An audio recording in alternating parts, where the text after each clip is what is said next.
네, 오늘도 저희 연합인포맥스 선임 기자 선재규 기자 나오셨습니다. 안녕하세요. 네, 안녕하세요. 네.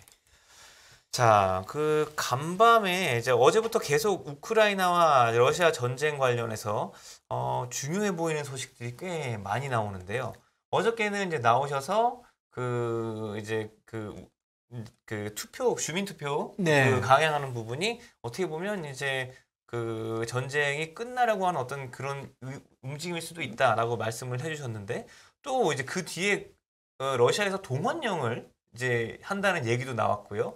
그 뒤로는 이제 뭐 핵전쟁 얘기도 나오고 굉장히 좀 험악합니다. 예, 그래서 제가 그냥 보기에는 사실 FOMC에 다 갈려가지고 사실은 새벽에 저는 좀 깜짝 놀랄 만한 이슈잖아요. 네. 동원령을 내리고 핵전쟁 얘기를 하고, 그래서 사실은 지금 FOMC에 가려가지고 그렇지, 사실 FOMC가 아니었으면 이거 완전 엄청난 뉴스인 것 같은데, 네. 기자님 좀 설명 좀 해주시죠. 푸틴이 어제 그 군 동원령 내리면서 서방이 러시아에 핵기업을 가한다. 그래서 핵무기를 사용할 가능성도 있다는 식으로 얘기를 했습니다. 그래서 네. 이게 절대 엄포가 아니라고 했는데,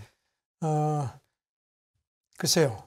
이게 지정학적으로 그건 충격이기도 하지만 또 어떻게 보면은요, 뒤집어 보면은 어떤 전쟁을 뭔가 다른 단계로 끌고 가기 위한 어떤 그런 제스처가 아니겠느냐는 그런 식의 추측도 가능할 것 같습니다. 예, 이제 그만하자. 글쎄요. 물론 지금 아시다시피 푸틴 대통령이 러시아 내 입지도 지금 전 같지 않다는 분석들이 많지 않습니까? 이런 가운데 바이든 미국 대통령이 우리 시간으로 어제 밤에 유엔 총회 연설을 했는데,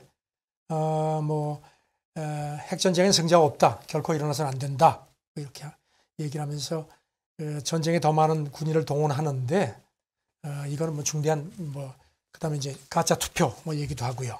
가짜 투표라고 얘기하셨습니까? 예, 그런 표현도 썼습니다. 그래서 유엔 헌장 위반이다. 그리고 이제 유엔 상임이사국 문제도 거론을 했습니다. 지금 러시아가 저런 식으로 하는데 저걸 계속 상임이사국으로 놔둬야 되느냐는 얘기들이 있거든요. 그러니까 러시아가 뻔뻔하게도 유엔의 헌장의 핵심 교례를 위반했다 하면서 미국을 포함한 안보리 이사국은 유엔 헌장을 계속 지켜야 되는데, 그래서 안보리를 신뢰할 수 있도록 거부권 사용을 자제해야 한다 이렇게 하면서 미국이 안보리 상임 비이사국 를 확대하려는 이유도 여기에 있다. 이렇게 슬그머니 또 걸었습니다.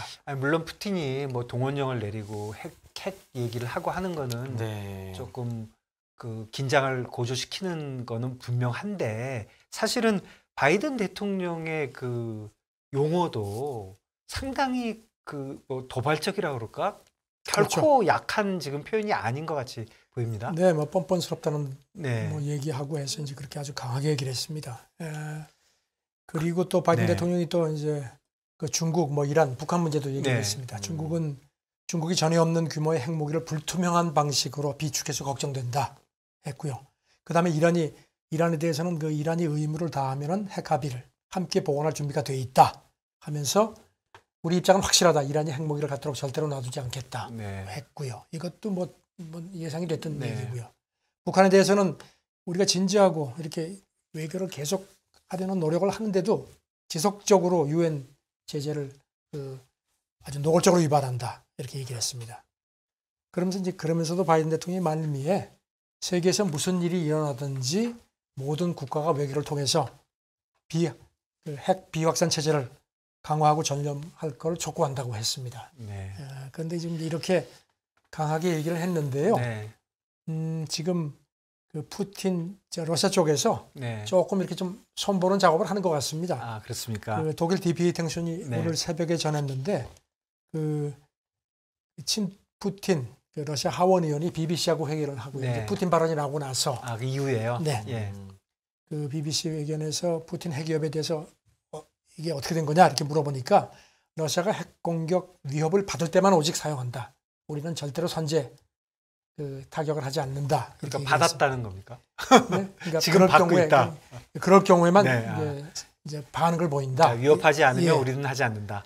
그러면서 이게 우리의 확고한 정책이다. 이렇게 손을 그었습니다. 그러면 좀 좋게 얘기한 거네요. 거기다 덧붙여서 러시아는 평화를 원한다. 물론 이 사람의 얘기가 푸틴하고 무슨 크렘린궁하고 교감이 있었는지는 모르겠는데 예, 아마 좀 이런 그 너무 그 강한 반응이니까 네. 그걸 조금 이렇게 네. 좀 손 마사지하는 게 아닌가 싶고요. 아, 예.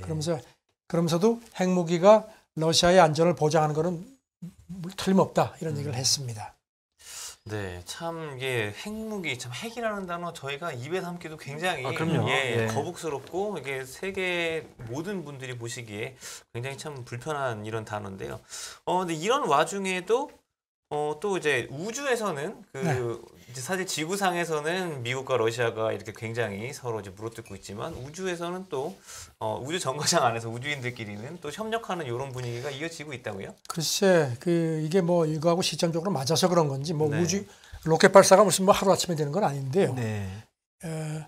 미국인 1명하고 러시아인 2명을 3명의 우주인을 태운 그 러시아 로켓이 우리 시간으로 어제 밤늦게 카자흐스탄에 있는 그 우주기지에서 성공적으로 발사가 됐다고 네. 예, 오늘 새벽에 보도가 됐습니다. 이게 이제 아시다시피 미국하고 러시아가 지금 국제 우주 정거장을 아직도 계속 공동 운영을 하고 네. 있죠. 네. 뭐 그동안에 뭐 러시아가 나간다 네. 예. 계속 하고 있는데 여기 이제 들어가서 교체하는 인원인 모양입니다. 지금 그 보면은 발사가 성공적이었고 그 상태도 아주 좋다고 돼 있고요. 그러면서 AFP가 이걸 보도하면서 이렇게 지금 진행자가 말씀하신 대로 지상에서는 이렇게 막 그냥 티격태격 하는데도 미국하고 러시아 간에 매우 드문 협력이 계속 이어지고 있다. 이건 좀 네. 좋은 징조가 아니냐 뭐 네. 이런 식으로 얘기를 했습니다. 그렇군요. 그리고 뭐 유가도 뭐 푸틴 핵 사용 위협 나왔다가 이제 뛰었었죠. 네. 그랬는데 오늘 새벽에는 조금 좀 가라앉았고요. 이것도 뭐 지금 블룸버그 분석은 연준의 그런 긴축 기조 이거 때문에 이제 글로벌 침체 우려가 네.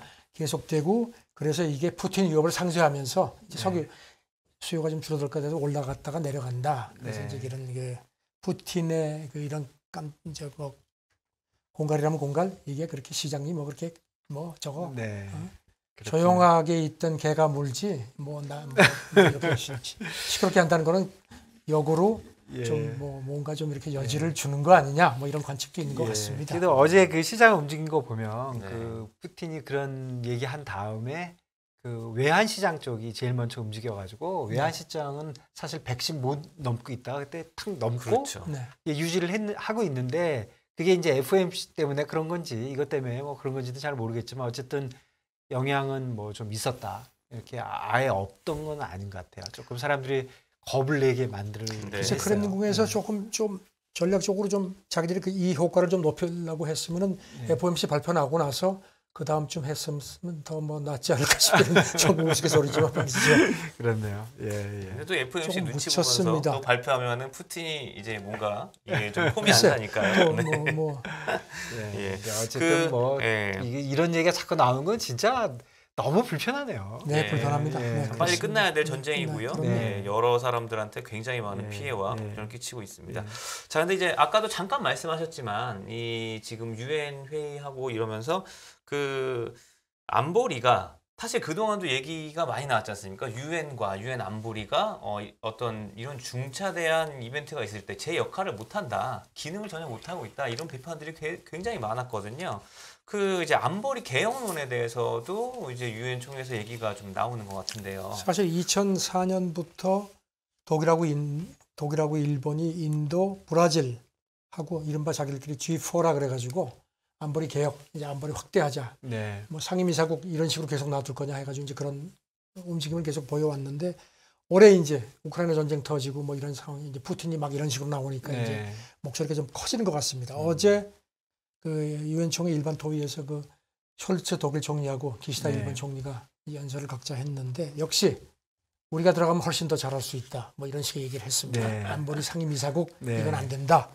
바이든 대통령도 이제 아까 말씀드린 대로 연설하면서 얘기를 했는데 러시아라고 딱 박진 않았고요. 예. 이렇게 어떤 상임이사국이 이렇게 자꾸 흔들면은 이거는 좀 안보리의 어떤 신뢰성이 떨어지는 거 아니냐. 네. 그래서 이것 때문에 안보리를 비롯한 그 유엔 개혁의 필요성이 더 높아졌다. 이런 식으로 좀 우회적으로 러시아를 좀 밀쳤습니다. 그러니까 결국 상임이사국이 되면 그 거부권 얘기하는 그렇죠. 거잖아요. 거부권이죠. 거부권은 뭐 누구라도 나 안 해 그러면 안 하는 그렇죠. 거니까. 그러니까 네. 지금 미국, 영국, 프랑스 이렇게 하고 중국, 러시아잖아요. 그렇죠. 네. 예, 그런데 중국, 러시아가 지금 러시아가 자꾸 문제를 생기니까 더 넓히든지 러시아를 빼든지 뭐 이런 얘기를 하는 건가요? 그러니까 독일하고 일본은 아시다시피 2차 대전국 패전국이지 않습니까? 그렇죠. 예. 그래가지고 그 당시에 이제 자기들은 상당히 강한 나라였죠. 근데 예. 전쟁에서 졌으니까 이제 상임이사국을 못 이제 뺏긴 셈이죠. 네. 그런데 이제 이게 기회다 싶어서 그냥 밀어붙이는 모양인데 이 와중에 또 에르도안 네. 튀르키예 대통령도 또 연설하면서 또 거들었습니다. 지금 이렇게 세상이 이렇게 변했는데 네. 그 몇십억 명의 운명을 좌우하는 이런 거를 몇몇 국가들이 결정하는 건 이건 말도 안 된다. 네. 개혁해야 된다. 슬그머니 또 네. 숟가락을 하나 더 얹었습니다. 네. 뭐 사실 그렇긴 한 거 아닌가요? 왜냐면 저는 뭐 독일, 일본에 대해서 특별한 무슨 뭐 이렇게 생각이 있는 건 아니지만 네. 독일하고 일본이 사실 그 영향력이 큰데 그렇죠. 그 사람들이 빠져 있는 상태에서 뭔가 이렇게 되면 예전처럼 독일, 일본 대 뭐 되는 게 아니고 지금 중국, 러시아와 서방의 그런 그렇죠. 구도가 네. 많은데 거기서 독일과 일본을 뺀다면 조금 맞지는 않죠. 지금은 보면 완전히 갈라져 있지 않습니까? 네. 중국, 러시아, 그다음에 네. 이제 미국, 영국, 프랑스 이런 식으로 갈라져 있으니까 네. 이제 여기 뭔가 좀 중간에 그런 게 있어야 되는 거 아니냐는 예, 식의, 중간도 네. 있고 서방의 대표를 그렇죠. 미국, 영국, 프랑스보다는 예 조금 그거 좀 약하죠. 남아공도 뭐 그런 얘기를 예, 했었고요. 예, 예. 그러니까 지금 뭐 전반적으로 이런 그 움직임에 대한 이제 그런 개연성이라든가 타당성 같은 게 사실은 없는 건 아니죠. 네. 없는 건 아닌데 이게 지금 뭐 쉽게 내놓겠습니까? 네, 이게 또 역사적인 그런 또 문제가 있었던 거고요, 그렇죠? 예, 사실 이렇게 안보리에 어떤 나라가 들어가냐 나가냐도 문제겠지만 사실 이 안보리라는 시스템 자체가 사실 대내외적으로 분명히 상당히 이 챌린지를 받고 있는 상황인 그러니까 거죠. 유엔 창설하고 나서 네. 그다음에 뭐 이제 지금 194개 회원국인가요? 네, 그렇게 돼서 이제 뭐 다 이렇게 다 표결권을 갖고 있지만 사실 5명의 대장들이 앉아가지고선 자기들이 다 좌지우지 하는 거니까 네. 이제 그거에 대해서 과연 시대가 이렇게 달라졌는데 네. 예, 지금 네. 벌써 유엔이 올해가 77회 유엔 총회가 열리는데 그건 80년이 돼 가는데 이렇게 아직도 그 2차 대전 직후의 그런 패권 구도를 네. 가지고 이게 말이 되느냐? 이게 상임이사국 5개 그 거부권도 그때 77년 전에 그렇죠. 된 그런 거죠. 거죠. 지금 일본 같은 경우는 지난 6월에 비상임 이사국이 돼서 이제 내년 1월부터 임기가 시작이 되거든요. 네. 그러니까 이제 일본. 근데 뭐 비상임 이사국이 10개국인데 네. 그래 봐야 뭐 아무리 뭘 해도 뭐 상임 이사국 한 군데서 거부권 행사하면 모든 게 기억하시죠? 지난 그 4월에 안보리가 그 러시아 규탄 결의안 냈는데 러시아가 거부권 행사해서 안 되고 할 수 없이 유엔 총회에 가서 그 결의안 채택을 했는데 그건 구속력이 없죠. 네. 그런 거니까 이번이 기회다 싶어서 바짝 달라지는 것 같습니다. 미국도 네. 슬그머니 거드는 분위기고요. 네, 알겠습니다. 그렇군요. 우리 좀 다른 얘기 좀 해보면 우리 그 코로나 이제 입국 규제가 이제 전 세계적으로 좀 완화가 되는 그런 분위기 같습니다. 그 네. 관련돼서 좀 전해주시죠. 지금 뭐 확실히 지금 움직임이 확연해지고 있습니다. 태국 같은 경우도 코로나를 지금 입국 금지 질병에 그동안에 포함을 시켰는데 네. 이제 거기서 뺏기로 결정을 했고요. 그다음에 다음 달부터는 이제 코로나 비상사태도 해제해서 이제 코로나를 이제 그 위험 전염병에서 독감 같은 감시 전염병으로 낮춘다고 합니다. 네. 뭐 짐작하시겠지만 관광객 때문에. 네. 지난 7월부터 이미 뭐 외국인 입국할 때 사전 등록했던 그 패스도 없앴고요. 네. 그래서 올해 이런 식으로 하면 한 1,000만 명 정도의 관광객이 들어올 것 같다는 그런 기대를 보이고 있습니다. 홍콩도 호텔 격리가 뭐 한때는 뭐 21일 정도였죠. 가지고 홍콩 들어가려면 뭐 가족이 들어가면 막 호텔 비용만 1,000만 원이 넘는다는 네, 얘기 은근히 있었는데. 홍콩이 굉장히 셌어요. 예. 네. 그런데 이제 안 되겠다 싶었던지 그 홍콩 행정장관이 브리핑하면서 지금은 이제 호텔 격리 3일, 자택 격리 4일에서 일주일 격리를 하는데 네. 그거를 자택 격리만으로 이렇게 좀 완화하는 걸 우리가 검토하고 있다. 그런데 지금 언론 보도를 보니까 중국 허락을 받은 것 같다는 겁니다. 지금 네. 뭐 홍콩이 이제는 뭐 중국 허락 없이는 아무것도 못 하니까요. 그렇죠. 그동안에 이제 홍콩 금융계 엑소더스가 많아서 상당히 좀 경각심을 갖는 것 같습니다. 캐나다도 입국할 때 백신 접종 의무화, 그다음에 이제 무작위적으로 이제 코로나 검사 같은 것도 이제 없앨 모양입니다. 아직 발표는 안 됐는데요. 네. 네, 사실 이제 이런 얘기들이 뭐 코로나가 끝나가고 있다 이런 얘기들 나오는 이제 배경 중에는 최근에 이제 뭐 나왔던 발언들 보면 바이든 대통령 같은 경우에도 그 주말이었나요? 네. 근데 이제 지난 끝났다. 주말에. 아예 이렇게 선언을 딱 해버리셨거든요. 근데 사실 이게 물론 이제 우리 모두가 사실 저도 솔직히 옛날만큼 이제 코로나를 심각하게 받아들이냐 좀 그렇지는 않은 것 같긴 합니다만 과연 우리가 그렇게 생각을 해도 되는 상황인지는 좀 그는 뭐 예. 잘 모르겠어요. 예. 코로나 아직도 우리 9만 명, 10만 명 되잖아요. 예, 물론 이제 독감처럼 가는 게 수순이라고 과학자들은 얘기하긴 하는데요. 예, 여기에 대해서 뭐 미국 내부에서라든지 CDC라든지 코멘트가 좀 없나요? 바이든이 지난번에 그 일요일 날 그 CBC 대담에서 팬데믹이 끝났다 하니까 바로 백악관에서 그거는 좀 그런 맥락이 아니라고 나왔고요. 그래도 뭐 지금 뭐 어쨌든지 대통령이니까 바이든이 뭐 좀 나이가 많아서 그런지 좀 말을 좀 쉽게 하는 게 아니냐는 지적이 많았는데 뭐 또 그런데 중간 선거 생각이 납니다. 예, 중국에서 그렇게 반응이 나왔습니다. 네. 파우치가 한마디 했습니다. 네. 그거는 아직까지 우리가 그렇게 얘기할 수 있는 단계에 와 있지 않다. 네. 그런 얘기를 하면서 지금 그 코로나를 통제할 수 있는 게 최종 목표가 돼야 되는데 그런 방향으로 가고 있지만 아직은 그런 게 아니고 계절적인 측면도 있고 그리고 새로운 변이 그 가능성을 무시해서는 절대로 안 된다 하는 얘기를 했습니다. 그 다음에 지금 바이러스가 확산한 지 근 3년이 돼가지만 미국도 아직 70% 접종률이 안 돼 있고 부스터샷 한 번 이상 맞은 사람도 절반 정도밖에 안 된다는 겁니다. 네. 그래서 그렇게 하면 안 되고 교통 정리를 했습니다. 네. 알겠습니다. 중국은 보란 듯이 정치적으로가 있는 무책임한 발언이다. 중간 선거 때문에 그런 것 같다. 이런 식으로 또 강하게 비판했습니다. 예, 참 중간 선거 저희가 계속 얘기합니다만 하여튼 정치 관련 이벤트가 있으면 정말 판단하기가 굉장히 어렵습니다. 네. 예, 이런 부분은 사실 저희 시청자 여러분들과 많은 투자자분들께서도 이런 상황에 대해서 좀 짜증이 좀 나실 것 같은데요. 근데 네. 코로나는 진짜 모르겠어요. 이게 진짜 일상생활에서 그렇죠. 이제 진짜 네. 무시해도 되는 건지 뭐 이제 진짜 너무 어렵습니다. 네, 저희가 계속 좀 주의 깊게 지켜봐야 될 부분인 것은 확실한 것 같습니다. 예, 오늘도 국제뉴스 전해주셔서 감사합니다. 고생하셨습니다. 감사합니다. 감사합니다.